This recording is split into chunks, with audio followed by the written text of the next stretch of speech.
नाकस्य पत्युः परिकर्म रम्यं नागम्य रूपस्य तवोपकारी तस्यैव हेतुः ससुखस्य भानो हृद्विभृतश्छत्रमिवादरेण नाकस्य पत्युः परिकर्म रम्यं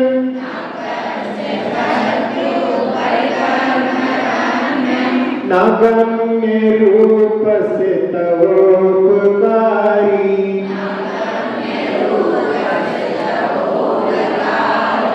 तस्यैव हेतुः ससुखस्य भानो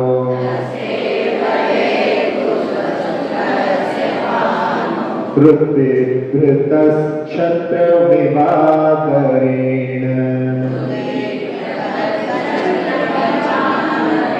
नाकस्य पत्युः परिकर्म रम्यं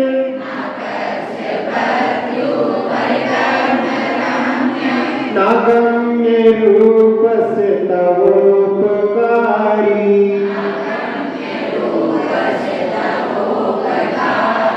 तस्यैव हेतुः ससुखस्य भानो हृद्विभृतश्छत्रमिवादरेण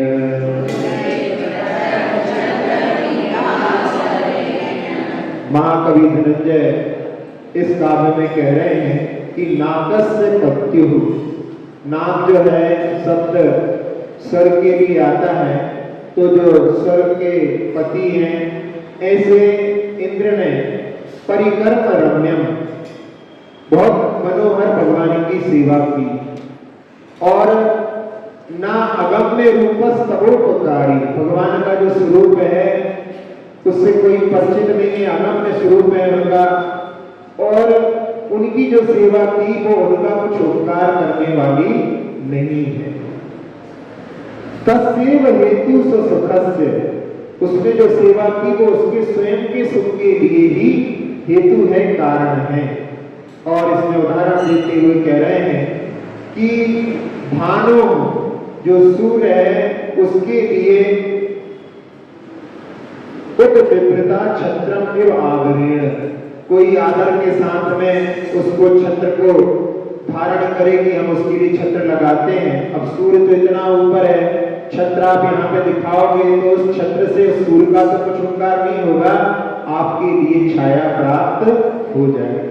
तो जो सूर्य के ऊपर छत्र लगाता है तो स्वयं वो अपने ही आत्म सुख के लिए छाया को प्राप्त कर लेता है। ये तो उदाहरण के रूप में समझाया है, लेकिन यहाँ जिस बात को कहा जा रहा है कि नागपति भगवान की बहुत मनोहर सेवा करता है और वो भगवान के स्वरूप को नहीं जानता, तो वहां पर वो जो सेवा की जा रही है वो स्वयं उसके सुख का हेतु बनती है और वो स्वयं एक भावावतारी उस सेवा के माध्यम से हो जाता है।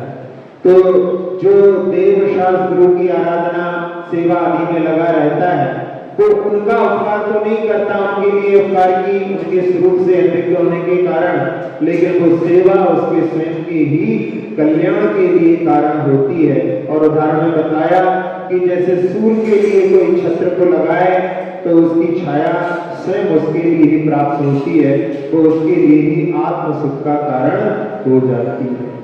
तो यहाँ पहले तो नाग शब्द के बारे में कई बार प्रयोग हो चुका है।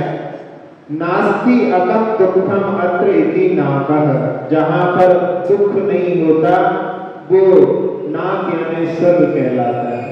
पहले भी बताया था कि वहां पर जन्म मरण का दुख नहीं है, वहां पर कोई रोग नहीं होते और कोई अपने भोजन के लिए भी व्यवस्था करने की आवश्यकता नहीं है। उनके कंठ में अपने आप ही समय होने पर वो अमृत झर जाता है और उसके माध्यम से उनकी तृप्ति हो जाती है। तो जो इस जगत में दुख देखे जाते हैं ऐसे दुख उनके यहाँ पर नहीं है, लेकिन वो पूर्णता सुखी नहीं है, वहां पर भी दुख होते हैं। दूसरे देवों की रीति को देख करके वो भी वहां पर दुखी होते हैं। और जब उनका वो जो सुख जो उनको प्राप्त है वो जब छूटता है तो उस समय में इतनी पीड़ा होती है, कहते हैं उस समय में कि वो ऐसा दुख तो नरक में भी दुख नहीं होता। तो ऐसे दुख से वो युक्त हैं। लेकिन जो सामान्य दुख जिनको कि अपन लोग कहते हैं दुख, वो दुख उनके पास नहीं है। तो ऐसे स्वर्ग का जो पति है यानी इंद्र है, वो भगवान की बहुत मनोहर सेवा करता है। गर्भ कल्याण से सेवा में लग जाते हैं, बल्कि 6 महीने पहले से ही कि भगवान का जन्म होने वाला है, कुबेर को आज्ञा दे करके और नगरी की रचना, रत्नों की वर्षा आदि करवाते हैं। गर्भ कल्याण के समय में चारों निकाय के देव आते हैं, फिर जन्म कल्याण के समय में आते हैं। फिर भगवान का यदि तीर्थंकर राज्याभिषेक होता है तो उस समय में फिर आकर के सेवा करते हैं। और दीक्षा कल्याण, फिर ज्ञान कल्याण और मोक्ष कल्याण कहने के लिए इंद्र उनकी सेवा में तत्पर रहता है और इतनी भक्ति से सेवा करता है कि उसके माध्यम से वो एक भवावतारी पद को प्राप्त हो जाता है। उस पद को तो प्राप्त है, लेकिन उसमें अपने लिए अगले भव में मुक्ति निश्चित है, ऐसा भगवान की भक्ति के माध्यम से वो कर लेता है। तो यहाँ जहाँ इंद्र ने सेवा करके अपने लिए ही सुख का कारण बनाया, ऐसे ही श्रावक लोग भी भगवान की भक्ति करके और देव शास्त्र तीनों की भक्ति करके अपने लिए ही सुख का कारण जुटाते हैं। आप भगवान का अभिषेक करते हैं, अब भगवान के लिए कोई अभिषेक की आवश्यकता नहीं। चतुर्थ अभिषेक के रूप में प्रतिमा का अभिषेक होता है और वो अभिषेक जो किया जाता है वहां पर अपने ही कल्याण के लिए, अपनी ही पवित्रता के लिए किया जाता है। आप लोग हिंदी के उस अभिषेक पाठ में पढ़ते हैं, तुम तो सहज पवित्र यही निश्चय भयो, तुम पवित्रता हेत नहीं मज्जन ठहरो। कि भगवान में ये अभिषेक आपकी पवित्रता के लिए नहीं कर रहा हूं, मैं अपनी पवित्रता के लिए आपका अभिषेक कर रहा हूं। तो उसमें जो हेतु है वो धारण करके अपन उसके माध्यम से लाभ उठा सकते हैं। लेकिन कई लोगों की ऐसी धारणा हो गई है कि दिन भर में 24 घंटे में धूल आदि उड़ती है, इसलिए अभिषेक किया जाता है। इसीलिए अभिषेक में रुचि नहीं रह गई कई लोगों की और अभिषेक आदि को करते नहीं है। और उसको जो है क्रियाओं के लिए भी इनके माध्यम से, जिसके माध्यम से लोग साथ ही से पुण्य का अर्जन कर सकते हैं, उन क्रियाओं से भी दूर करते हैं तो वो जिनागम के विरुद्ध है। वो मिथ्यात्व का ही एक प्रतीक अपन स्वीकार कर सकते हैं। तो जहां देव की सेवा है, गुरुओं की भी सेवा करते हैं। कई बार लोग गुरुओं की सेवा में तत्पर रहते हैं, लेकिन उस सेवा के माध्यम से कई बार बोलने में ऐसा लगता है कि जैसे कि उसके माध्यम से यदि वो नहीं होते तो कुछ हो ही नहीं पाता। लेकिन अहंकार की भावना वहां पर नहीं आनी चाहिए। कई बार लोग कहते हैं, भले ही जो है 2-4 किलोमीटर साथ में चले हो और कह देते हैं आज हम महाराज जी का बिहार करवा करके आ रहे हैं। शब्दों के माध्यम से वहां पर अहंकार का पुट जो है निर्जित होता है कि यदि आप नहीं होते तो आज जो है महाराज जी का बिहार हो ही नहीं सकता। लेकिन उसमें यदि कोई व्यक्ति विनम्रता के साथ कहे कि आज हमको सौभाग्य मिला, आज महाराज जी के साथ हम भी थोड़ी देर उनके साथ में पैदल चले, तो सुनकर के जो सुनेगा उसके लिए भी वहां पर आनंद की अनुभूति हो। लेकिन कई बार उन शब्दों के माध्यम से कई बार लोग जो है कि यदि हम नहीं होते तो आज भगवान का अभिषेक ही नहीं होता, आज भगवान बिना अभिषेक के बैठे रहते। तो ऐसे शब्दों के माध्यम से हम जो है पाप का अर्जन भी कर सकते हैं, जो कि हमारे लिए सुख का हेतु बनने वाला है। उसके माध्यम से हम पाप का भी अर्जन कर सकते हैं। तो देव शास्त्र तीनों की सेवा में वहां पर अपने को जब भी कभी सेवा का अवसर मिले और उसकी सेवा में हमेशा तत्पर रहना चाहिए। और उस समय में भाव ऐसे होना चाहिए कि हमें बड़ा अच्छा अवसर प्राप्त हुआ कि इसके माध्यम से हम अपने लिए पुण्य का अर्जन और पाप की निर्जा करने के लिए तत्पर हुए। कई बार लोग जो है बहुत इतने भावों से भरे होते हैं। एक कोटा में एक सज्जन थे, उनके लिए जब कभी वो हमारे सोच के लिए जाते थे, गर्मी भी होती थी, बल्कि जिस दिन उनका उपवास भी था उस दिन भी वो शाम के समय में आ गए। और हमारे मन में ऐसा कि इनका उपवास है, गर्मी का समय है, लू चल रही है, कोई और मिल जाए तो उनके साथ चले जाएं। और अक्सर ऐसा होता था कि कोई ना कोई आ जाता था और उसके साथ चले जाते थे, लेकिन वो आते थे वहां पर। और वो हमेशा कहते थे, महाराज ये तो हमारा बड़ा अच्छा सौभाग्य है कि हमें ये अवसर प्राप्त हुआ। कभी भी उन्होंने नहीं कहा कि हम कुछ कर रहे हैं। तो ये जो है भावना होती है, वो वहां पर हर कार्य के माध्यम से पुण्य का अर्जन भी अपन कर सकते हैं। और यदि उस समय में भावना परिवर्तित हो जाए तो उसी के माध्यम से पाप का भी अपन अर्जन कर लेंगे। तो ये जो भावना है इस काव्य के माध्यम से कि अपने लिए जो सुख के हेतु हैं उनके माध्यम से अपन पुण्य का, सातिशय पुण्य का ही अर्जन करें। आप सभी लोग वैसे तो जो है धर्म सभी लोग पालन करते हैं, लेकिन आजकल तो केवल बड़े वर्ग ही मुख्यता से पालन करता है, जिनको बनिए बोलते हैं। यहाँ पे बोलते नहीं बोलते, तो बनिए बोलते हैं। तो बनिए यानी बनिए, मिटिए नहीं। तो बनिए जो होते हैं वो हमेशा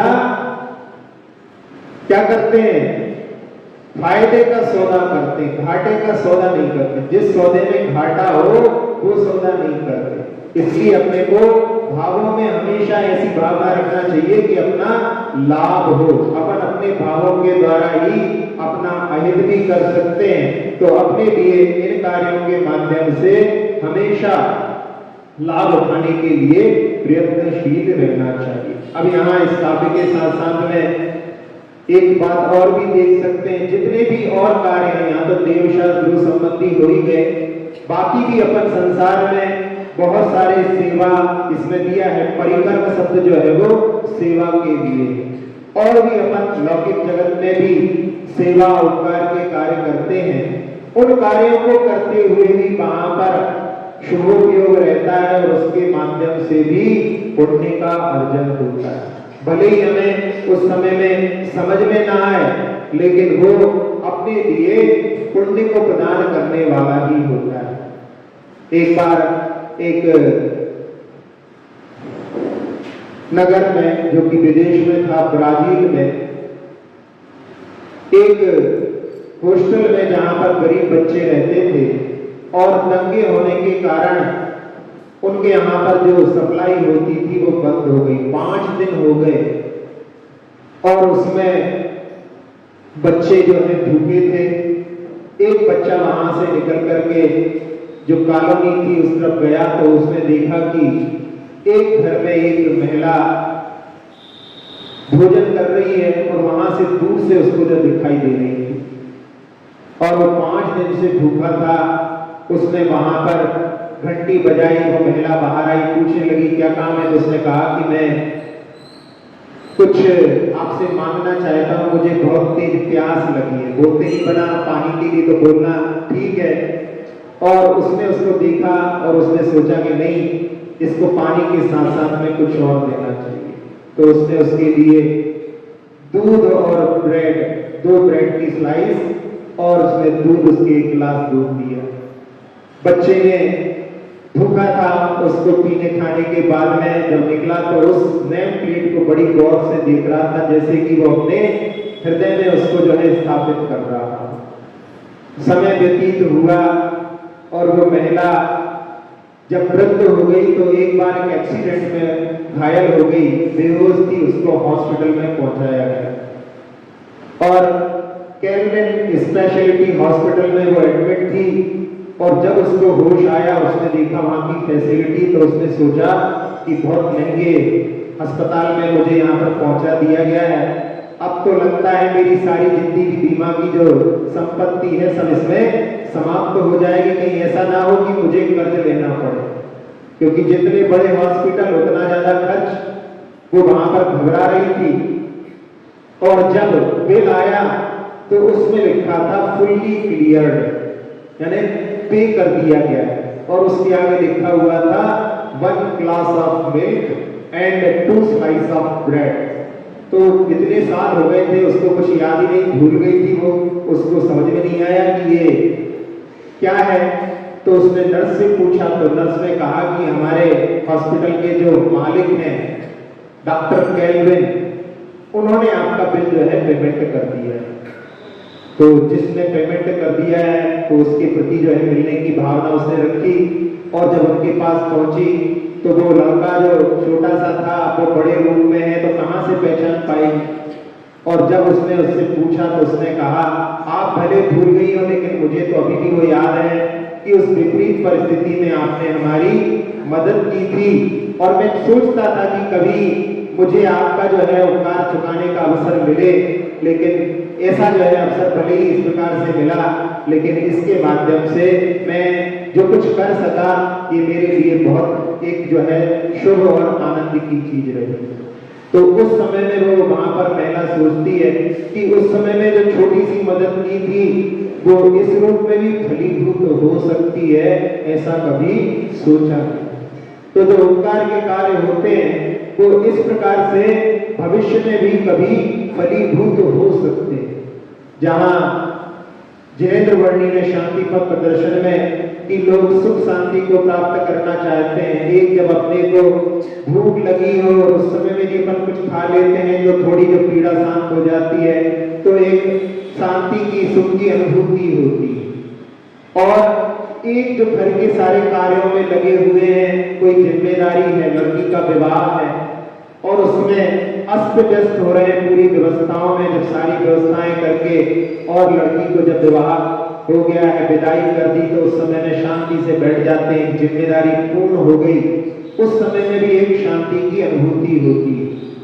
और एक अनुभूति जिससे कोई परिचय नहीं है, लेकिन अपने साथ साथ में बस में सफर कर रहा था, लेकिन उतरते समय में वो घायल हो गया, और उसको देख करके सारे लोग वहां पर कि ये करो वो करो, और उसने आपने जो है एक टैक्सी को रुकवा करके उसको हॉस्पिटल ले गए, बेहोश था, उसकी सेवा की।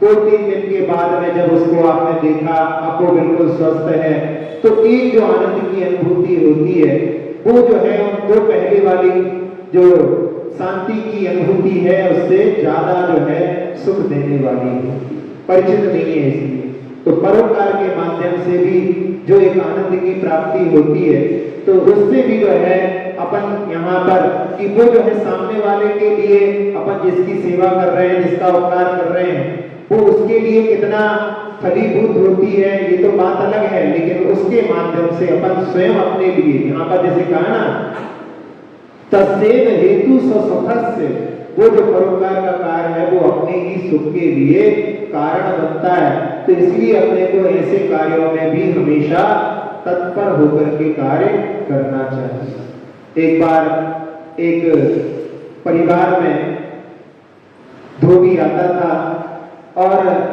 धोबी का एक बच्चा था। आजकल के माहौल को देख करके उसने अपने बच्चे को इंग्लिश मीडियम में डाल दिया। अब माता पिता अनपढ़ हैं, अब बच्चे को कहाँ तक जो है सब चीजें ट्यूशन आदि सब कैसे पूर्ति कर पाएंगे। तो जिस घर से कपड़े लेकर के आते थे, उन्होंने उनकी वहां पर जो पत्नी थी उनसे कहा कि हमने अपने बच्चे को इंग्लिश स्कूल में डाल दिया, आप थोड़ी बहुत यदि मदद कर दें तो हम आपके बहुत ऋणी रहेंगे। और उसने उसका कहा कि ठीक है बच्चे को भेज देना। और बच्चा बड़ा जो प्रखर था बुद्धि में, और जब पढ़ाने लगी उसको तो उसके प्रति लगा कि इसको अपन जो है योग्य है, यदि पढ़ा देंगे तो बहुत अच्छा निकल जाएगा। और फिर उनकी स्वयं की कोई संतान नहीं थी, तो और उसके प्रति थोड़ा जो है पुत्रवत जो है स्नेह उत्पन्न हो गया। अब उन्होंने ऐसा कर दिया कि पूरे दिन भर वो बच्चा यहाँ पर रहता, केवल शाम को अपने घर जाकर के रात में शयन करने के लिए जाता। और इतना हो गया कि कहीं शादी आदि में जाना होता रहता था तो कहती थी अभी जो है उस बच्चे की पढ़ाई है, ऐसा कि जैसे अपना ही पुत्र हो गया। ऐसी उसकी जो है वहां पर पढ़ाई में सहयोग दिया, और बाद में उसने पढ़ करके IIM कलकत्ता से पढ़ करके जो है बड़ा आदमी बना, और उसने एक बड़ी कंपनी में वाइस प्रेसिडेंट की पोस्ट को भी प्राप्त कर ली। और जिसने उसके ऊपर उपकार किया है वो उसको कैसे विस्मृत कर सकता था। कृतज्ञता का तो यही लक्षण होता है कि किए हुए उपकार को कभी भी जो सज्जन पुरुष होते हैं भूलते नहीं है। तो उसने यहाँ पर जो परिवार था वो वहां पर एक फ्लैट में रहता था। भावना थी कि एक अच्छा बंगला मिले, लेकिन इतनी सामर्थ्य नहीं थी। लेकिन एक दिन उनको डिमांड ड्राफ्ट मिला, कुरियर के माध्यम से आया और उसमें उस बच्चे ने जिसको पढ़ाया था उसके लिए उनके लिए एक बंगले का जो है वहां पर पूरा पेमेंट कर दिया है, ऐसा जो है सूचना देने वाला डिमांड ड्राफ्ट प्राप्त हुआ। तो उस समय में वो वहां पर पहुंच गए और अभी भी पूर्ण नहीं हुआ। और उसके बाद में उसकी भी जो है पोस्ट बढ़ती जा रही थी, वो प्रेसिडेंट बना। तो उसने उसकी खुशी में उनके लिए जब वो घर पर लौट करके आए, वो एक पूर्व के क्रिकेटर थे अरुण लाल। और उस समय में जब वो घर पर लौट करके आए तो उन्होंने देखा कि दो लड़कियां वहां पर खड़ी हुई हैं और वो कहने लगी कि सर आप हमारे साथ में आइए, आपके लिए कोई गिफ्ट आई है। और जब उन्होंने जाकर के नीचे देखा तो वहां पर एक सिल्वर ग्रे कलर की एक मर्सिडीज गाड़ी वहां पर खड़ी हुई, जो कभी सपने में भी नहीं सोच सकते हैं। अब उसने इतनी ऊंची पोस्ट को पा लिया है तो उन्होंने उसके लिए वो दी। और उसने अरुण लाल जो क्रिकेटर थे उनके यानी उनके द्वारा किए हुए उपकार को हमेशा याद रखने के लिए जो अपनी बच्ची हुई तो उसका नाम उन्होंने अरुणिमा रखा। तो ऐसे जो कुछ अच्छे कार्य किए जाते हैं उनका प्रतिफल जो है अवश्य अच्छे के रूप में प्राप्त होता है। लेकिन साथ साथ में अपने लिए ये भी जो है कहावत याद होगी कि होम करते हाथ जला। क्या अर्थ होता है इसका? कि अच्छे काम किए लेकिन उसके बाद में भी हमारे लिए अच्छाई नहीं मिली, हमारे लिए बुराई मिल गई, हमारा ही घाटा हो गया। कई बार ऐसी स्थितियां भी बनती हैं। एक बार कुछ ब्रह्मचारिणी दीदियां परीक्षण के लिए प्रवचन के लिए जा रही थी और बहुत सारे लोगों को बिहार में अलग अलग जगह पर जाना था, लेकिन मेन स्टेशन पटना पर पहुंच करके सब लोगों को अलग अलग जगह जाना था। और वहां पर उन्होंने सोचा कि अपन वहां पहुंचेंगे और इतना समय नहीं रहेगा, लेट हो जाएंगे, तो ऐसा करें कि दूध की पूरी बना करके रख करके ले चलते हैं, वहां पर अपने जो है सुबह के भोजन के लिए काम में आ जाएंगी। और उसको लेकर के जब वहां पर पहुंचे तो जिन लोगों के प्रति उन्होंने वहां पर सोचा था कि व्यवस्था में थोड़ी सी दिक्कत हो सकती है, लेकिन उन लोगों ने सारी व्यवस्था अच्छी कर ली थी। अब ये लोग सुबह सुबह पहुंचे और वो लोग कहने लगे कि हमारी तो सारी व्यवस्था हो चुकी है, अभी उनके आने में समय था प्लेटफॉर्म पर। और इन्होंने सोचा इतना सारा जो है पूड़ियों का डिब्बा अपन साथ में लेकर के चलेंगे, क्या काम में आएगा, यहाँ पर किसी को दे देते हैं। और उस समय में उन्होंने देखा कि एक भिखारी जिसके लिए किसी ने कुछ नाश्ता करने के बाद में फेंका होगा, तो उसमें कचौरी जो है वहां पर लुढ़कती हुई आ रही थी और वो कचौरी जो है पूरी धूल में लिपट गई थी, लेकिन उस भिखारी ने उसको उठा करके उसकी धूल साफ करके खाने लगा। तो उन्होंने सोचा कि ये ऐसी स्थिति में है, इसको अपन ये पूड़ियों का डिब्बा दे देते। और जब उसको डिब्बा दिया, उसमें जो है लेकर के एक पूड़ी खाई और खाने के बाद में वो ड्रामा करने लगा, आंखें फेर ली और मुंह से जो है फसूल का निकालने लगा, गिर पड़ा वहां पे। और उधर जो है पुलिस जो है वहां पर जैसे कि बिल्कुल तैयारी खड़ी हो और वहां पर जो है 8-10 पुलिस वाले आ गए और उस समय में कहने लगे कि आपने क्या खिला दिया इसको, ये तो ऐसी स्थिति में है। तो इन्होंने कहा कि हमने ये जो पूड़ी हमारे लिए है उसको खिलाई, तो कहले तो इसको खा के दिखाओ। अब उसके हाथ में दीदी और ब्रह्मचारिणी दीदी अब कैसे जो है इसको चख करके बता सकती थी। वहां पर जो है ऐसी स्थिति बन गई और यहाँ जो लोग आने वाले थे वो जब वहां पर पहुंचते उसके पहले वो पुलिस वाला कहने लगा कि 500 रुपए दे दो, रफा दफा करो, हम सब देख लेंगे। तो वहां पर कुछ जो है तैयार हो गई देने के लिए, लेकिन जिनको लग रहा था कि ये तो गलत किया जा रहा है वो वहां पर नहीं कैसे दे दें, इतने में वो लोग भी वहां से लेने वाले आ गए। और उसमें एक लड़का था, उस समय में उसने कहा कि देखो ये पूड़ी अच्छी है, उसने जो सारी पूड़ियों के बीच में से एक पूड़ी निकाल करके खा करके दिखाया। तब जो उन पुलिस वालों को इनको लगा कि भले ही अब सामने सामने यहाँ पर बात आ रही है, अब कैसे इनके लिए कुछ बोल सकते हैं, उनको वहां से जाने दिया। लेकिन ऐसी स्थितियां भी हो सकती हैं, तो इसलिए जहां हमने कह दिया कि सेवा का कार्य है, लेकिन उसमें भी देख करके करना चाहिए। लेकिन इस काव्य के माध्यम से जहाँ पर मुख्यता से तो देवशास गुरु की सेवा के लिए कहा है, उनकी सेवा में जो तत्पर होता है वो अपने स्वयं के लिए ही पुण्य का खजाना, पुण्य का स्रोत प्राप्त करता है। और उसमें उदाहरण देते हुए कहा कि जैसे कोई सूर्य के लिए छत्र लगाए तो सूर्य के लिए तो उससे कुछ फायदा नहीं होगा, स्वयं उसके लिए ही छाया प्राप्त हो जाएगी। हम भी जब कभी जाते हैं आहार आदि के लिए, धूप आदि रहती है, लोग छतरी लगाते रहते हैं, तो कई बार जो लगाने वाले के लिए भी उसमें छाया प्राप्त हो जाती है। तो यहाँ इसी बात को कहा है कि जैसे जो भी कार्य उपकार किए जाते हैं, जहाँ पर नागपति इंद्र भगवान की सेवा करता है, भगवान के स्वरूप को तो जानता नहीं है और वो सेवा से भगवान का कुछ कल्याण भी नहीं होने वाला, उनके लिए उपकार भी नहीं होने वाला, वो जो है अपने लिए ही उपकार का कारण बनता है। इसलिए यहाँ पर जो कार्य कहा गया है उसमें अपने लिए तत्पर रहना चाहिए। पुनः इस काव्य का उच्चारण करेंगे। नाक से पत्युः परिकर्म रम्य,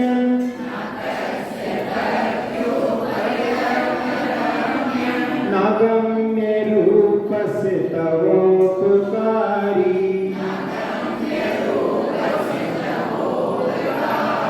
तस्यैव हेतु ससुखस्य भानो,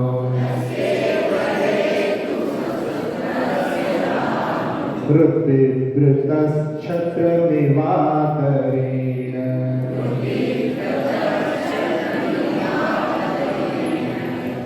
स्तोत्रये निराला,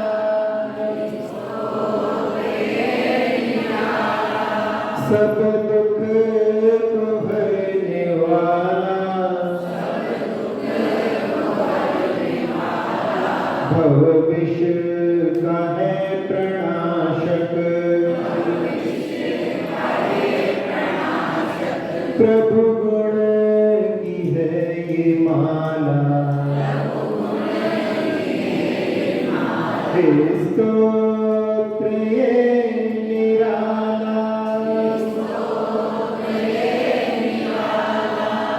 करता है इंद्र सेवा,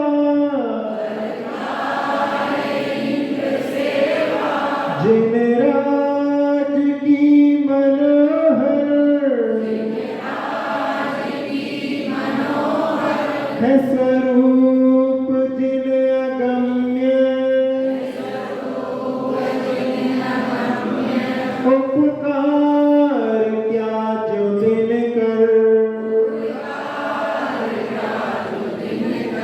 आदर में छत्र ताने, निज आत्म सुख ही ढाला, भव विष का है प्रणाशक, प्रभु गुण की है ये माला, स्तोत्र ये निराला।